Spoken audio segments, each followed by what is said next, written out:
What's up kabady, and for today's mini vlog magluto na punta natay ahos sibuyas diha and painit ta og kasirola kay maglunod ta og mantika gamay and then imekos-mekos lang nato na kabady ang ato ang lamases.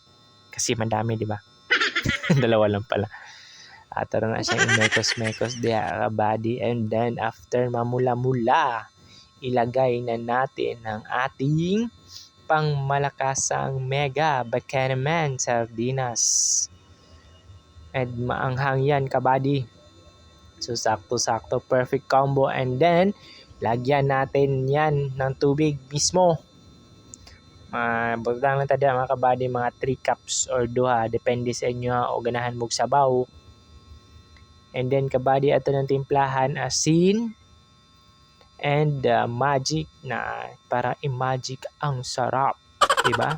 Ato lang na siyang i-mekos-mekos kabady and then ilunod nato after na mubukal, ilunod nato ang ato ang miswa. Ewan ko ambot unsa ni miswa or basta miswa asawa ni miswo. Ito lang siyang ablihan kabady, ilain po dato ng ilunod no kauban ng plastic so dili siya maluto.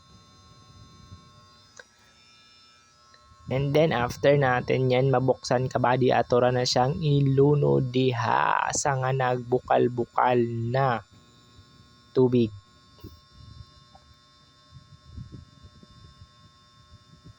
So solda ang atong pamahaw kabady kay naatay sabaw-sabaw.